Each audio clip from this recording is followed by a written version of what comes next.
ako si Andres Taylor Sabat. 4 na taon.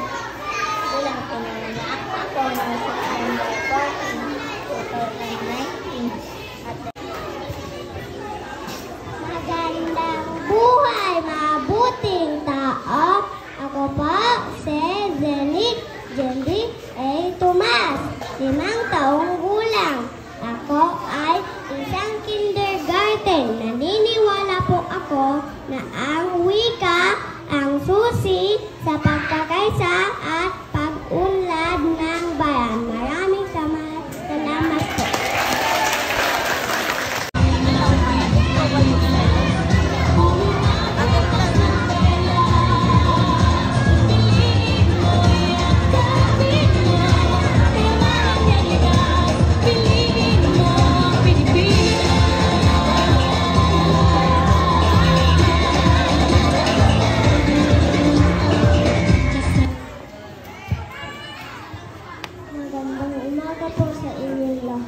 Ako po si Johannes Mackenzie R. Pablo.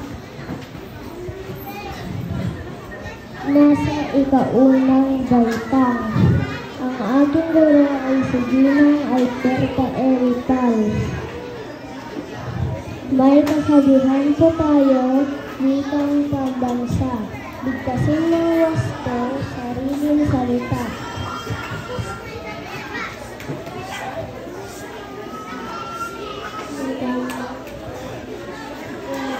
Po sa inyong lahat. Ako po si Larry Sana. Nasa unang baitang. Mahalin at gamitin ang wikang Pilipino. Maraming salamat po.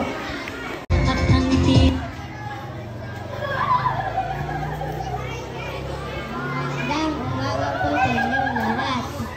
Ako po si Genevieve R. Carrera. 7 taong gulang.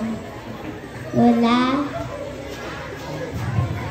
sa dalawang baitang. Maraming salamat po. Magandang umaga po sa inyong lahat. Ako po si Tia Lorette L. Recamio. 7 taong gulang. Nagmula sa ikalawang baitang. Naniniwala sa kasabihan ng hindi marunong magmahal sa sariling wika, higit pa ang amoy sa mabahong isda. Maraming salamat po.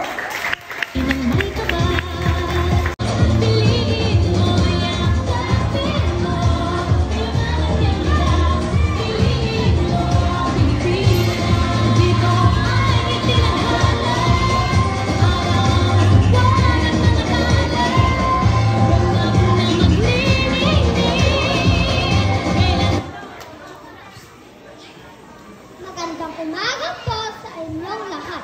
Ako po si Floyd G. Rasalan, 8 taong gulang, nasa ikatlong baitang.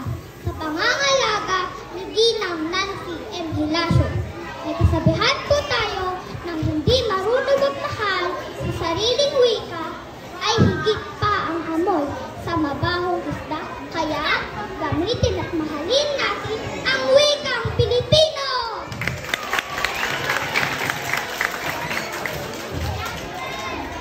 Magandang umaga po sa inyong lahat. Ako po si Kylie J. G. Tabanero. 8 taong gulang, nasa ikatlong baitang. May kasabihan po tayo na mahalin natin ang ating sariling wika, ang wikang Pilipino. Lakambini ng ikatlong baitang. Susunod naman po ang lakhan at lakambini ng ika-4 na baitang Section A. Piliin mo ang inang Pilipinas, kapuluhan kwentas ng tela. Piliin mo yung kapit mo.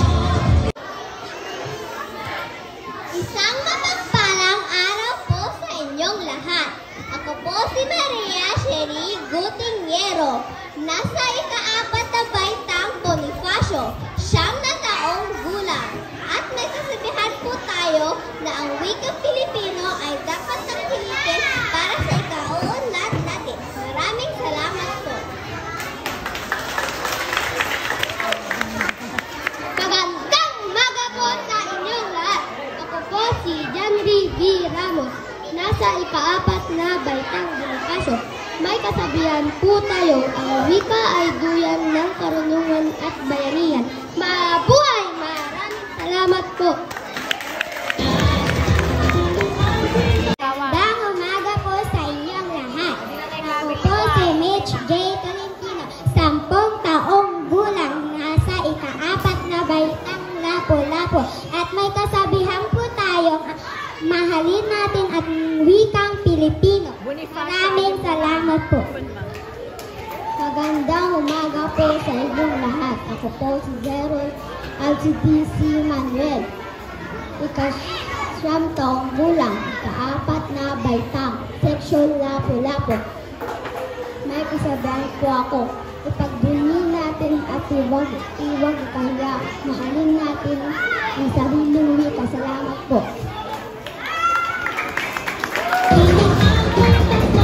Magandang buhay, mabuting tao. Ako po si Matt Kingsley Segabuyang, 10 taong gulang at nasa ika-5 baitang. Ang aking guro ay si Ginang Jeneline Z. Calipho at ang aking motto ay isa kang tunay na Pilipino kung sinasapuso mo ang wikang Pilipino.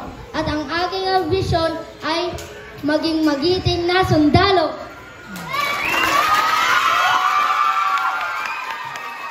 Magandang buhay, mabuting tao. Ako po si Katrina Janice Caitlin G. Santos. 10 taong gulang, nasa ika-5 baitang. Ang aming guro ay si Ginang Jeneline Calipho. Filipino, wikang pambansa, wikang pagkakaisa. Si Gat Jose Rizal nooy nagwika. Siya'y nagpangaral sa ating bansa.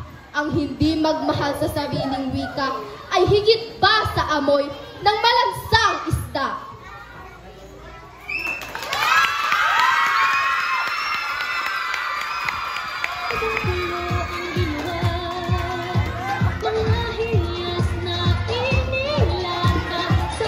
Maraming salamat, Lakman at Lakambini ng ika-5 baitang.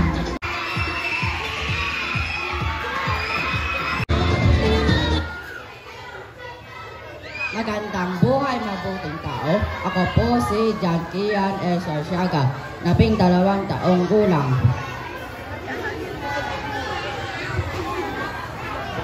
Magandang buhay, mabuting tao. Ako po si Baby Girl D. National. 11 taong gulang. Nasa ika-6 na baitang Rizal. At naniniwala sa kasabihang di dapat kainin ang salita kundi dapat isagawa.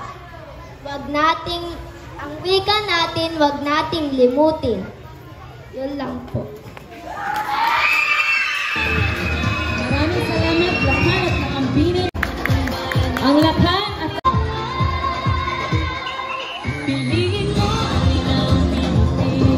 Lakhan at Lakambini ng ika-2 baitang.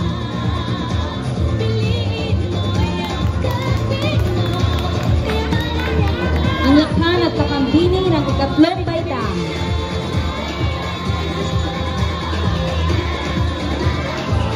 Ang Lakhan at Lakambini ng ika-4 na baitang Bonifacio.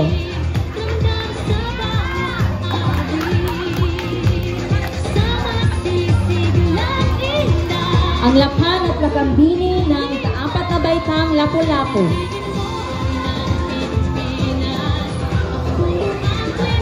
Ang Lakhan at Lakambini ng ika-5 baitang